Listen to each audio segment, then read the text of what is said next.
कोण दिसतात? सम्यक संबुद्ध. कसे आहेत? तर हे प्रलंब पाद अवस्थेत आहेत. यांना काय म्हणतो आपण? प्रलंब पाद. आणि ही मुद्रा कोणती आहे? तर हिला धम्मचक्र प्रवर्तन मुद्रा म्हणतात. ही ती आपण सारनाथ मधली सगळ्यात प्रसिद्ध, जिथे मृगधाळ वनामध्ये बुद्धांनी धम्मप्रवचन पहिल्यांदा केलं पंचवर्गीय भिक्खूंना, तर ती ही मुद्रा आहे जिला आपण म्हणतो धम्मचक्र प्रवर्तन मुद्रा. आता बुद्ध इथे शासनाच्या भूमिकेत आहेत. शासन म्हणजे कोणतं? त्यांना शास्त्र म्हणतो. शास्त्र म्हणतो ना आपण, तर शास्त्राच्या भूमिकेत आहे. आता शास्त्राच्या भूमिकेत आहेत कसं कळतं आपल्याला? तर आता इथे बाजूला कोण आहे? तर इथे एक व्यक्ती दिसते आणि एक व्यक्ती दिसते. पद्मपाणी कशी ओळखायचे? इकडे कोण दिसतंय? नाही, ते कमाल आहे. म्हणजे हे बोधिसत्व आहे. नाही, सांगतो ना, सांगतो आणि ना. डोक्यात बुद्धांची मूर्ती आहे. हा, मग इथे बुद्ध नाही, ते बोधिसत्व आहे. हे बोधिसत्व आहे. हे दोन बोधिसत्व आहेत. बोधिसत्व पद्मपाणी आणि वज्रपाणी. तर बोधिसत्व पद्मपाणी आपल्याला जनरली महाराष्ट्रामधल्या लेण्यांमध्ये वज्रपाणीच्या हातामध्ये वज्र दिसत नाही. पण आपल्याला ते वज्रपाणी कसे ओळखून येतात? तर जेव्हा जेव्हा बोधिसत्व पद्मपाणी दिसून येतात, त्यांच्या हातामध्ये कमळ असतो देठासह. दिसतंय? आता दिसतंय? हा देठ आहे आणि देठासह ही कमळाची कळी आहे. आता इथे बुद्धांच्या डोक्यात, बोधिसत्वांच्या डोक्यावर काय आहे? मूर्ती नाही आहे. आता स्तूप आहे. इथे स्तूप आहे. ओके, तर इथे बोधिसत्व पद्मपाणी. आता बोधिसत्व पद्मपाणी तो ऑब्विसली बोधिसत्व पद्मपाणीच्या अपोजिट वज्रपाणी असतात. आता बोधिसत्व वज्रपाणी आणि बोधिसत्व पद्मपाणी यांचं रोल काय आहे? रोल काय? तर दोघांच्या हातामध्ये चौरी आहे. याला चौरी म्हणतो आपण. ही चौरी कशासाठी असते? तर बुद्धांना हवा घालण्यासाठी. तिचा रोल असतो हवा घालण्यासाठी. आता बोधिसत्व पद्मपाणींचा रोल काय आहे? तर बोधिसत्व पद्मपाणी सगळ्यात लाडके बोधिसत्व आहे. याचं कारण असं आहे की बोधिसत्व तुम्हाला जे काय हवं, तुम्हाला जे काय तुम्ही मागणार, तुमची जी काय गारणी आहे, किंवा तुम्ही जेव्हा कधी संकटात सापडणार तेव्हा तो बोधिसत्व तुमच्या सगळ्याच गोष्टी फुलफिल करतो. म्हणून बोधिसत्व अतिशय लाडका बोधिसत्व होऊन गेलेले आहे. पण बोधिसत्वाच्या अपोजिट जे वज्रपाणी आहे, ते वज्रपाणी बेसिकली आवडत नव्हते. का? तर एक धारणा अशी होती की जे काही तुम्ही दुष्कृत्य कराल, एखादं म्हणजे वाईट कर्म कराल, तर त्याला शासन करण्याचं काम कोणाचं होतं? वज्रपाणीचं. म्हणून त्यांच्या हातामध्ये वज्र आहे. असे हे बोधिसत्व पद्मपाणी आणि बोधिसत्व वज्रपाणी. आता दोघेही उभे आहेत. दोघांच्या हातामध्ये चौरी आहे. आता तत्कालीन म्हणजे त्यावेळेचे लोक जे पेहरावा करत होते, बोधिसत्व पद्मपाणी आणि वज्रपाणी होऊन गेले का? अजिबात नाही. हे अलौकिक तत्वावर मांडलेले. महासांघिकांनी अलौकिक तत्वावर त्यांना मांडले. त्यांच्या हातामध्ये त्यांनी शेला धरलेला आहे, उभे आहेत.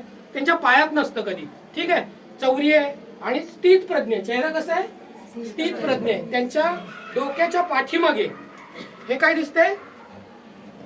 हे काय दिसतंय? प्रभावलय म्हणतो. ऑरा. इंग्लिशमध्ये ऑरा म्हणतो. ठीक आहे. आता इथे दोन बोधिसत्व पद्मपाणी आणि वज्रपाणी झाले. पण आता आणखीन वरती कॅरेक्टर दिसतात दोन. मस्त झरझर हवेतून उडत येत आहेत. सहपत्नीक आहेत, हवेतून उडत येत आहेत. येतात हवेतून उडत. मी म्हणतो म्हणून तुम्ही हा म्हणताय की खरोखर येत आहेत? ते हवेत उडत येत आहेत. सांगतो, हा जो आहे हा तो ढग आहे. ढगाचा आकार दिलेला आहे आणि हातामध्ये पुष्पमाळा आणलेली आहे त्यांनी बुद्धांना अर्पण करण्यासाठी. आणि ते दोघेही उडत उडत आलेले आहेत. सहपत्नीक आहेत म्हणून खांद्यावरती हात ठेवलाय. हवेत उडत येत आहेत. पक्षी कसे असतात उडताना? त्यांचे पाय दुमडलेले असतात पाठीमागे. त्यांचे पाय कसे आहेत? दुमडलेले. वाऱ्यावरती स्वार होऊन झरझर झरझर ढगातून येत आहेत म्हणून त्यांचे कपडे सुद्धा असे वर उडताना दिसतात. काही काही वेळेला ते उडताना दिसतील. ओके, आता हे झाले कोण? यांना कोण म्हणतो आपण? देवता. गंधर्व आहे. हे दोघेही गंधर्व आहेत आणि हे हवेतून येत आहेत. आता हे कोण आहेत? तर बुद्ध आहेत. बुद्ध आता शास्त्राच्या भूमिकेत आहे. हे कसं कळतं? शास्ता. शास्ता आपण कसं म्हणतो? आता यांचं कोणतं शासन चालू आहे? यांचं धम्मशासन चालू आहे. आता ते सिंहासनावर बसले. शांती शांती सांगतो ना. ते शासन करतात. शासन म्हणजे त्यांचं धम्मशासन झालं. ते कुठले शास्त्र आपण त्यांना म्हणतो. तर ते सिंहासनावर आहे. सिंहासन हा कन्सेप्टच मुळात बहुत बुद्धिचा. कारण ते सिंहासनावर बसलेले आहेत. इथे तुम्हाला कोण दिसेल? इथे दोन सिंह बसलेले साईडला दिसतात. 2 सिंह आहेत इथे एक सिंह आहेत आणि 2 इथे आहेत. आणि इथे एक सिंह. ऍक्च्युअल 4 सिंह असतात, जे 2 पुढे दिसतात आणि 2 पाठीमागे दिसतात. तर हे आपण ही जी बघतो ही सिंहनाद सुत्तावर अवलंबून ही मूर्ती आहे. हे शिल्प जे आहे सिंहनाद सुत्तावर आधारित आहे. जेव्हा त्यांनी पहिल्यांदा धम्म प्रवचन दिलं त्याच्यावर आधारित ही मूर्ती आहे. हेच सेम आहे ना, तुम्हाला इथे पण बघायला मिळेल. ओके, इथे ते ज्यांना इथे खाली बघता नाही आलं त्यांना इथे सिंह दिसेल. ओके, आता इथे आपल्याला इथे गंधर्व दिसले, पण आता इथे दुसरे कोणतरी दिसले.